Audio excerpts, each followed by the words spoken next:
Trinity folks, Pastor Grenz here with a Theology in Three. Over the next few months, I'm going to be coming to you with some articles that I'd love for you to take a little time and read that go with our Overflow series from last fall. Last fall, we took a look at worship, Bible study, devotions and prayer, stewardship, fellowship, service, and witness. We're going to look at all of those a little bit in just some of these Theology in Threes, with an eye towards helping you delve a little deeper, but also be reminded of the overflow idea.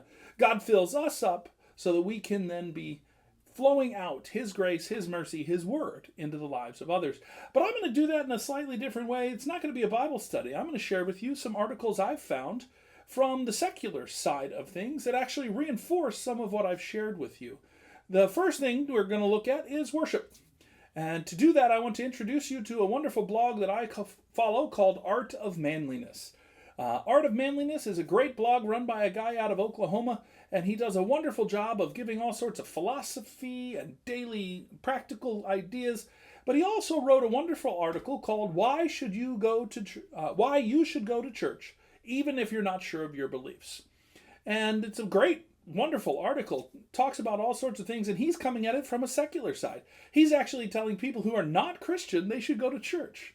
And he delves into first why people don't go to church, and that's a subject that he's actually treated at length. Lots of good information, lots of statistics, and you know me, I like data. I'm an analytics guy, and so I loved reading a lot of that. But in this article, he kind of recaps that and then shares 12 reasons why you should go to church even if you're not sure of your beliefs.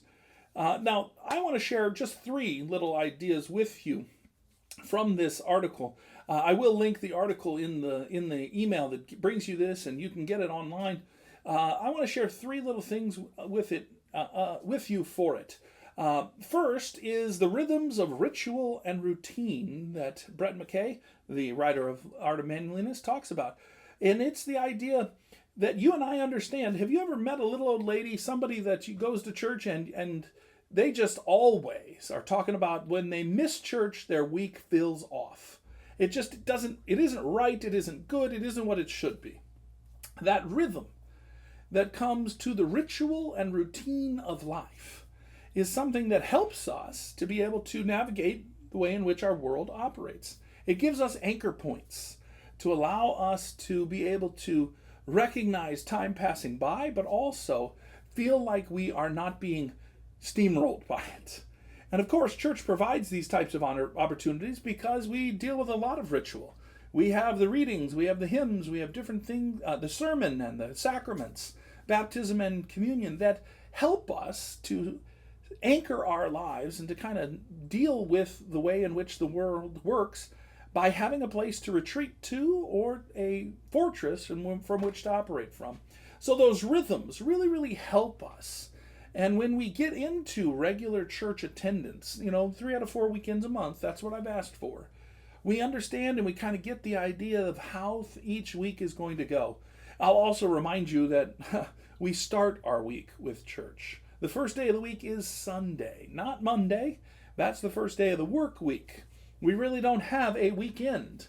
The weekend is a bookend for us in the way in which we look at our weeks. That's why calendars generally start on Sunday and go through Saturday.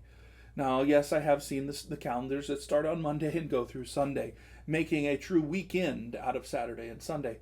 But the way in which Christianity especially, but even our society to a large extent, deals with, we start on Sunday. And what do we start with? We start with the Word of God and worship. So I would encourage you to spend a little time with that.